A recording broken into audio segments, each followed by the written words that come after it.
बिल्कुल हमारे normal screen के ऊपर। एंड दोस्तों आज के दिन जैसे मैंने आपको कहा था बहुत सारे कंपनी के नंबर है, बट दो कंपनी थोड़े से ज़्यादा फोकस में थी।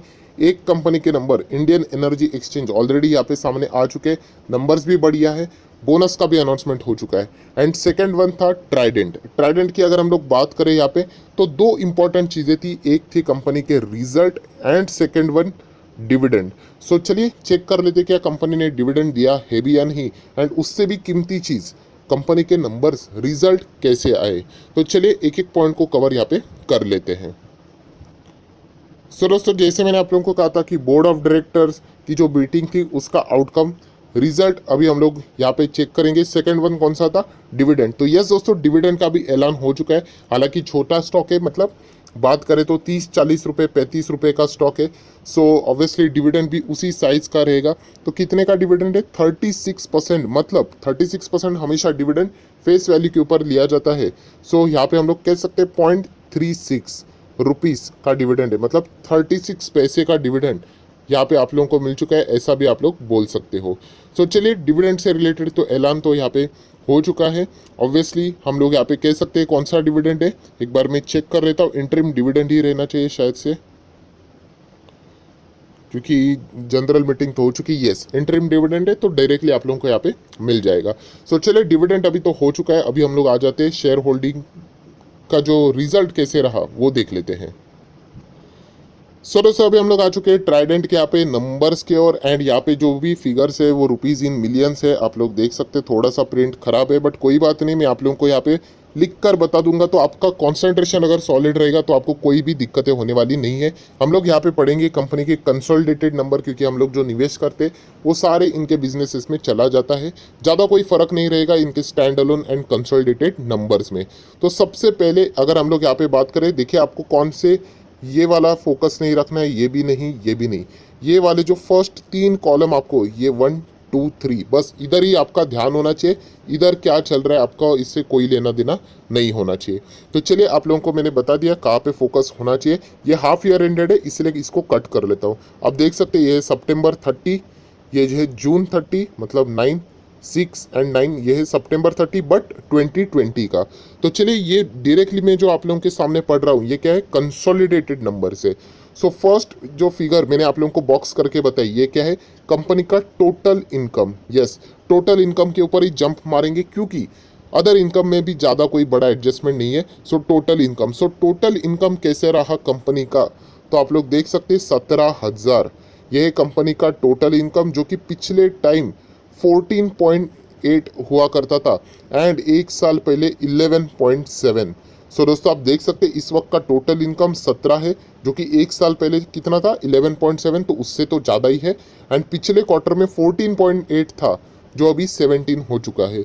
सो इनकम बहुत ही शानदार देखने को मिल रहा है। मैंने कल के वीडियो में भी आप लोगों को बताया था कि इंडियन एनर्जी एक्सचेंज एक बार अपने नंबर्स को बीट कर देगा, बट ट्राइडेंट को अपने नंबर्स को बीट करने के लिए बहुत ही ज़्यादा एफर्ट्स डालने पड़ेंगे, क्योंकि जो लास्ट टाइम के नंबर्स थे वो कुछ ज़्यादा ही बेटर थे। सो इतना तो मैं कह सकता हूँ दोस्तों, ओपनिंग तो कमाल की देखने को यहाँ पे मिल रही है। ट्राइडेंट की जो इनकम है, टोटल इनकम, वो क्वार्टरली भी ज़्यादा है एंड ईयरली भी ज़्यादा है, जो कि आप लोग देख सकते हैं। 17,000 last time, 14,800 and earlier 11,773 something. ठीक है, सो चलिए इतना ही देख के काम तो बिल्कुल भी नहीं चलेगा। ऐसा नहीं होना चाहिए कि इनकम तो 17,000 का हो गया एंड खर्चा ही 18,000 का, तो फिर सब कुछ खत्म ही हो गया। तो चलिए देख लेते हैं कि कंपनी के एक्सपेंसेस क्या है। तो देखिए यहाँ पे मैंने बॉक्स किया, कोई बात नहीं, मैं आप लोगों को ईजी वे में बता दूंगा। 13.8 ये है कंपनी के इस वक्त के एक्सपेंस। अगर आप चाहो तो इसको 13,870 880 भी बोल सकते हो, थोड़ा राउंडेड फिगर पकड़ लेते हैं। लास्ट टाइम था 12.1 एंड एक साल पहले था 10.3। सो हम लोग कह सकते हैं कि खर्चा तो बढ़ा है। ऑब्वियसली जितना आपका बिजनेस बढ़ाना चाहिए तो खर्चा भी ऑटोमेटिकली बढ़ता है। सो पिछले टाइम के हिसाब से इस वक्त का खर्चा ज़्यादा है, एंड एक साल के पहले 10.3 था, वो भी अभी 13.8 हुआ है, कोई बात नहीं। इनकम माइनस एक्सपेंडिचर अभी हम लोग क्या करेंगे, हटा देंगे इसको, तो आपको क्या मिलेगा, प्योर प्रॉफिट, बिना किसी एडजस्टमेंट वाला प्रॉफिट। तो चलिए वो कितने का प्रॉफिट है एक बार मैं यहाँ पे बॉक्स कर लेता हूँ। ठीक है, यहाँ पे नीचे भी लिखा हुआ है अच्छी तरीके से, तो उसी को हम लोग कंसिडर यहाँ पे कर लेते हैं। मैं थोड़ा जूम ही कर लूँ तो बेटर ऑप्शन रहेगा। Okay fine. सो यहाँ पे रिफ्रेश हो जाएगा, कोई बात नहीं। आप लोग यहाँ पे देख सकते हैं ये कंपनी का इस वक्त का प्रॉफिट बहुत ही खराब फिगर्स यहाँ पे प्रेजेंट, खराब फिगर्स मतलब मैं प्रेजेंटेशन की बात कर रहा हूँ, एग्जैक्टली जज करने को मुश्किल हो रही है, बट हम कह सकते हैं ये है 3140, जो कि पिछले क्वार्टर में था 2746। तो आप देख सकते हैं क्वार्टरली नंबर को ही बीट करना डिफिकल्ट होने वाला था, ईयरली तो छोड़ ही दीजिए, ये तो बहुत ही इजीली बीट करेगा। 13,000 नहीं 1380 था, जो कि अभी लगभग 3100 को भी क्रॉस कर चुका है, मतलब more than double year on year basis jump तो रहने वाली थी। बट हमारे लिए कौन सा मेन पॉइंट था, क्वार्टरली। सो क्वार्टरली आप लोग देख सकते हैं दोस्तों, मतलब ट्राइडेंट अच्छा ही बिजनेस कर रहा है, हम लोग यहाँ पे बोल सकते हैं। नंबर्स हमारे सामने हैं राइट, जो कि आप लोग भी देख सकते हो। एंड इसी चीज़ को अगर मैं आगे कैरी करूँ, ऑब्वियसली अभी टैक्स एडजस्टमेंट, ये क्या है, ये सब कुछ टैक्सेस है। ये इनकम था एनपीबीटी, इसमें से टैक्स माइनस हो गए, मतलब सरकार को जाएगा, तो कंपनी के हाथ में क्या बचता है, ये बचता है। तो चले फाइनल जो न्यूज़पेपर वेबसाइट के ऊपर प्रॉफिट देखेगा वो ये वाला प्रॉफिट है, कितना है 2346।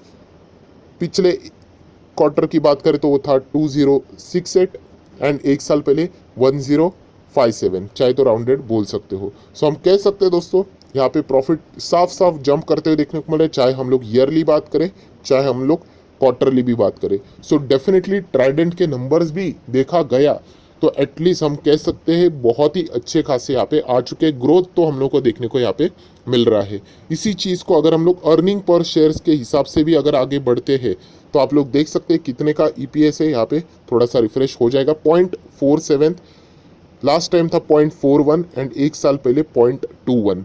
सो साफ साफ वही चीज़ें रिफ्लेक्ट होती हुई देखने को मिल रही है, ईयरली जंप एंड क्वार्टरली भी जंप देखने को मिल रही है। क्या काम यही तक खत्म होता है, बिल्कुल भी नहीं, हमें देखना पड़ेगा कि कंपनी का जो रेवेन्यू है वो कहाँ कहाँ से आता है। अभी टोटल इनकम तो अच्छा ही था, तो हर जगह से हम लोग को अच्छे ही रेवेन्यूज़ देखने को मिल जाएंगे। जैसे कि आप लोग ये देख सकते हैं, ये देखिए रेवेन्यू में ट्राइडेंट कहाँ कहाँ पे काम करता है, टेक्सटाइल में काम करता है, पेपर एंड केमिकल्स की अगर हम लोग बात करें वहाँ पे भी काम करते हैं, ये इनके दो बिजनेसेस है। तो चलिए वहाँ पे ही हम लोग आ जाते हैं। पहले वाला कॉलम है इसको इग्नोर करेंगे, ये स्टैंड अलोन है, हम लोगों को चाहिए यहाँ पे कंसोलिडेटेड नंबर्स। सो ये देखिए कंसोलिडेटेड नंबर्स हम लोग को सिर्फ देखना है यहाँ पे कि कितना परफॉर्मेंस है। यहाँ पे मैं थोड़ा सा फ्रेम यहाँ पे एडजस्ट कर लेता हूँ, थोड़ी सी दिक्कतें आपको भी होगी यहाँ पे नंबर्स को पढ़ते वक्त, क्योंकि प्रेजेंटेशन इतना खास उनका नहीं है। So September then June and September 21, 21, 20 sequence जरूर चेक कर लेना, इंपॉर्टेंट रहता है। सो यहाँ पे अगर आप लोग देखोगे ऑलरेडी हम लोगों ने इनकम तो यहाँ पे देख लिया है 16,000, 14,000 एंड 11, उसका बाइफर्केशन है।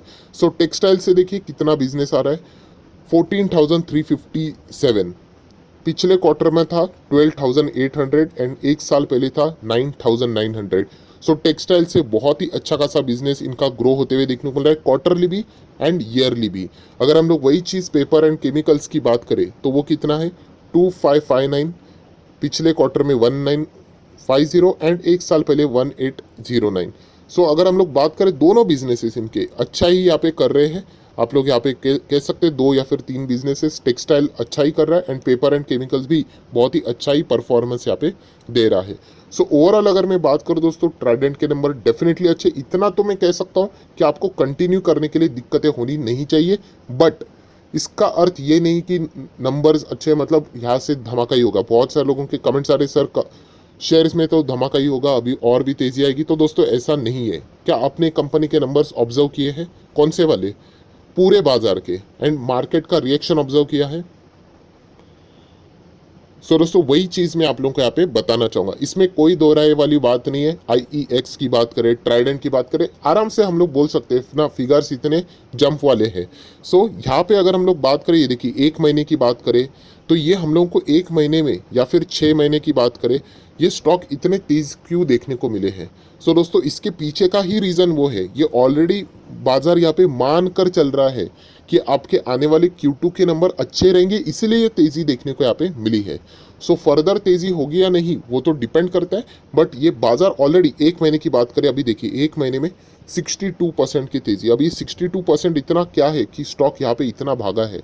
सो वो भागा इसलिए बाजार पहले ही पकड़ लेता है कि इसके Q2 के रिजल्ट अच्छे आएंगे करके, एंड उसी उम्मीद के ऊपर स्टॉक पहले रिएक्ट यहाँ पे करता है। इसीलिए तो आप लोगों ने देखा होगा कि कुछ कंपनी ऐसे है जिनके नंबर्स अच्छे फिर भी वो स्टॉक में हमें गिरावट देखने को मिलती है। क्यों गिरावट देखने को मिलती है? क्योंकि ओवर एक्सपेक्टेशन मतलब चलिए मैं आपको बताता हूँ कि लास्ट टाइम नंबर थे, फॉर एग्जाम्पल ऐसे रैंडम फिगर पकड़ लेते हैं 100 एंड बाजार एक्सपेक्ट करते हैं इस वक्त तो इसके नंबर डबल से भी ज़्यादा रहेंगे, लगभग 230 तो होना ही चाहिए। एंड एक्चुअल नंबर सामने आए तो नंबर्स थे लगभग 205, मतलब डबल भी थे, देखा गया तो अच्छे भी थे, बट बाजार एक्सपेक्ट कर रहा था कि 230 होने चाहिए, नंबर्स हो गए 205। तो क्या खराब है? एक्चुअल में खराब नहीं, but below the expectation. So stock में करेक्शन हम लोग को देखने को मिले 6%, 8%, 9%, ऐसे बहुत सारे स्टॉक्स में हो चुका है। जुबलेंट फूड भी आप लोगों ने देखा होगा, कमाल के नंबर है, कोई टेंशन की बात नहीं, बट येस बाजार कुछ ज़्यादा एक्सपेक्टेशन रखता है, सो वो फुलफिल नहीं हुई तो आराम से वहाँ पे प्रॉफिट बुकिंग देखने को मिल जाती है, तो उससे हमें डरना नहीं होता है। सो ट्राइडेंट की अगर हम लोग यहाँ पे बात करें तो ऑब्वियसली नंबर में कोई यहाँ पे खराबी नहीं है, नंबर्स अच्छे ही देखने को मिले। इनफैक्ट मैंने कल भी आप लोगों को बताया था कि एक बहुत बड़ा चैलेंज रहने वाला है इनके क्वार्टर ऑन क्वार्टर को बीट करना, बट येस ट्राइडेंट ने वो भी यहाँ पे बीट जरूर किया, मतलब अपना परफॉर्मेंस तो उन्होंने बेटर यहाँ पे दिखाया। अभी बाजार को इनके नंबर कैसे लगे वो तो कल ही यहाँ पे बाजार का रिएक्शन देख के ही पता चलेगा। सो दोस्तों इतना तो मैं कह सकता हूँ, ट्राइडेंट ने एक साल में ही लगभग 400% के रिटर्न, अब ये थोड़ा नीचे आ गया इसलिए 394 दिख रहा है। सो इतने ज़बरदस्त रिटर्न दिए हैं। सो जब भी यहाँ पे प्रॉफिट बुकिंग होगी वो बड़ी यहाँ पे प्रॉफिट बुकिंग रहने वाली है। सो नंबरिंग की अगर मैं बात करूँ दोस्तों, यहाँ पे दोनों कंपनी ने, Indian energy exchange and Trident ने दोनों फुलफिलमेंट यहाँ पे किए, मतलब उन्होंने यहाँ पे बोनस भी दिया है प्लस कंपनी के रिजल्ट भी अच्छे। IEX की बात करूँ, ट्राइडेंट की बात करूँ तो यहाँ पे हम लोग को डिविडेंड भी देखने को मिला है, प्लस कंपनी के रिजल्ट भी ग्रोइंग मोड में है। तो दोनों स्टॉक्स ने एक्सपेक्टेशंस तो फुलफिल जरूर किए हैं। सो अभी सिर्फ इतना ही देखना है कि बाजार को क्या ये नंबर्स अच्छे लगे, वो कल का दिन यहाँ पे हम लोग को देखना मिलने वाला है। मैं इतना तो कह सकता हूँ कि अगर आप चाहो तो जरूर यहाँ पे कंटिन्यू भी कर सकते हो, ये आपकी मर्जी। ऑब्वियसली मैं कोई रिकमेंडेशन नहीं दे रहा हूँ, क्योंकि स्टॉक्स के साथ आप लोगों को लंबी अवधि की पारी अगर खेलनी है तो उसके लिए थोड़ी सी हिम्मत भी लगती है। आप सभी लोगों को ये चीज़ अच्छी तरीके से पता है। मैं इतना कह सकता हूँ कि यस दोनों कंपनी के नंबर्स बेटर पोजीशंस में यहाँ पे कभी भी बाजार में वापस तेजी लौटेगी तो ऑब्वियसली इस कंपनी के ऊपर भी बड़े इंस्टीट्यूशंस का भी फोकस यहाँ पे रह सकता है। सो आशा करता हूँ आप लोगों को वीडियो पसंद आया होगा, तो चाहो तो इसमें लाइक एंड शेयर भी इस वीडियो को कर सकते हो। So that's it, thank you very much दोस्तों, we will be meeting our next video. तब